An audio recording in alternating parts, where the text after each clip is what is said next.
Hello नमस्कार viewer. यह कहानी एक वृद्ध माता पर है और उनके बेटे द्वारा किया गया व्यवहार पर है। और ये कहानी जो है मतलब कि वो माँ जो थी वो एक दूसरे अनाथ को खाना वाना मतलब बचपन में भीख मांगता था, उसको खिलाई थी। तो उसके द्वारा किए गए व्यवहारों पर है। तो कहानी यहाँ से स्टार्ट होती है कि माँ अनाथालय में मतलब वृद्धाश्रम में पूजा कर रही थी।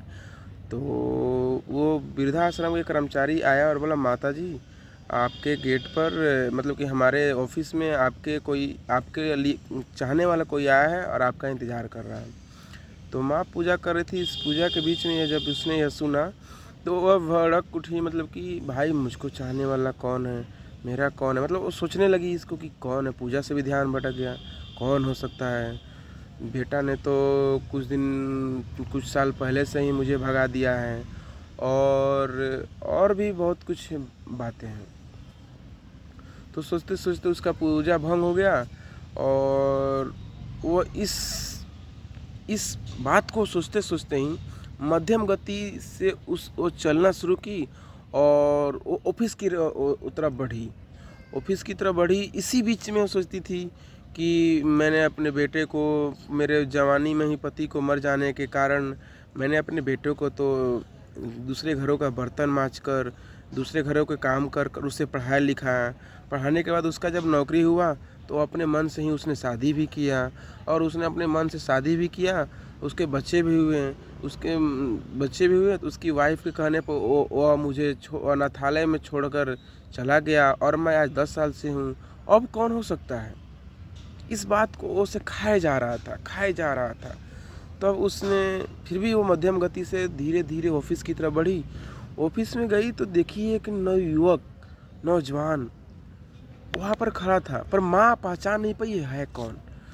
तो उसने कुछ नहीं समझ में आया कि हो क्या रहा उसके साथ। तो उसने ऑफिस में गया तो जो नवयुवक था उसको देखा तो गले से लिपट गया और रोने लगा, माँ माँ कर कर रोने लगा। फिर भी ये माँ को समझ में नहीं आया कि हो क्या रहा है, इसके संग चल क्या रहा है, कौन हो। वो खूब रोया, माँ आप कहाँ थी, मैंने आपको इतना ढूंढा पर अब मिल नहीं रही थी। तब मैं आपके जो पहले वाला घर था वहाँ पर भी गया था तो उसको उस घर को आपके बेटे ने बेच दिया था। कैसे करते करते मैंने आपका पता लगाया कि आप इस वृद्धाश्रम में हो। माँ तुम चलो, तुम्हारी बहू और तुम्हारा घर तुम्हें इंतज़ार कर रहा है। तो माँ ने झिझकते हुए, बेटा का आँख में जो बेटा था उसका आंसू आ गया। माँ ने झिझकते हुए पूछा, अरे बेटा तुम हो कौन। तो उस बेटे ने बोला, माँ तुम्हें याद कैसे रहेगा। माँ तुम्हें याद है तुम जब पूजा करने मंदिर में आती थी तो एक नाक से बहता हुआ लड़का मंदिर के किनारे बैठा रहता था, जिसको तुम रोज़ उसके लिए गर्मा गर्म कुछ ना कुछ टिफ़िन लाकर खाना लाकर खिलाती थी।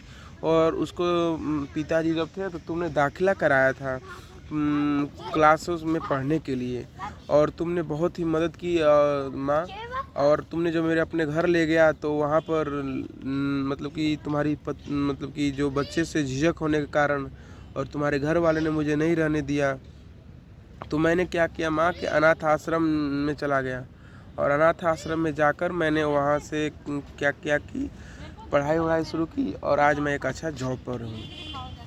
माँ को सुनते ही सब चीज़ें याद आ गई और उसने माँ के आंखों से भी आंसू आ गया और उसने रोते हुए अपने बेटे उस मतलब कि जो अनाथ बालक था उसको गले लगाते हुए बेटा बोला कि सब बिगड़ गया है। तो उस बेटे ने बोला, माँ कुछ नहीं बिगड़ा है, आपकी बहू इंतज़ार कर रही है, आपका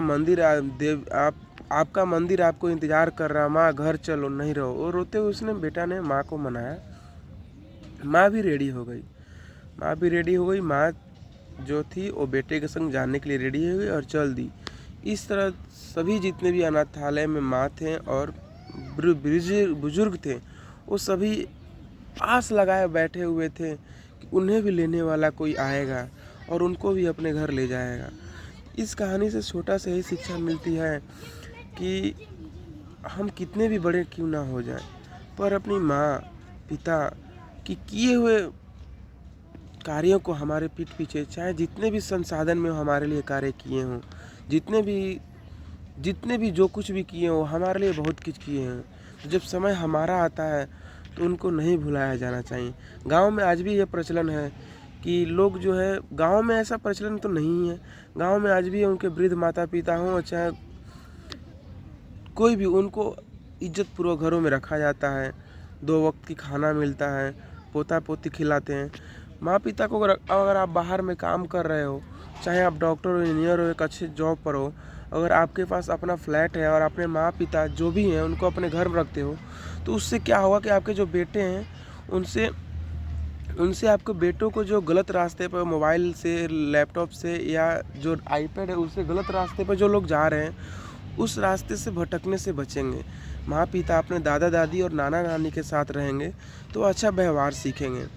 तो आज के जो समय आ गया है कि जो महिलाएं हैं, चाहे जो बहुएं आ रही हैं, चाहे जो भी नए युग जो आ रहा है, उसमें माता पिता को छोड़ दिया जा रहा है। इस कहानी में मैं लिखने का और मुझे रिकॉर्ड करने का यही आग्रह है कि अगर आप अपने माता पिता को या अपने नाना नानी को, उस बच्चे का नाना नानी को यदि आप फ्लैट में अपने साथ रखते हैं तो उससे उसको मानसिक विकास प्लस उसको खेलने के लिए कोई मिल जाएगा, उसे गलत क्या है सही क्या है बताने के लिए मिल जाएगा। आप ऑफिस जाएंगे तो उसे केयर करने वाला कोई मिलेगा और उसे केयर करेगा, बताएगा, और आप भी अपने उसी इनडायरेक्टली और डायरेक्टली अपने माता पिता को केयर कर सकते हैं। सो हाथ जोड़ के विनम्र आपसे विनती है कि चाहे कितने भी व्यूअर हो, कितने भी आप मेरे वीडियो को देखते हो, अपने माता पिता को ज़रूर से ज़रूर कभी कष्ट ना दें। उनके बुढ़ापे समय आपके लिए बहुत कुछ करते हैं, उनके बुढ़ापे समय पे हेल्प ज़रूर करें और उनके लिए जितना भी जो हो सके वो कर सकें। थैंक यू, धन्यवाद। लगे रहें, बने रहें। अगर वीडियो अच्छा लगे तो सब्सक्राइब जरूर करें। जय हिंद, जय भारत।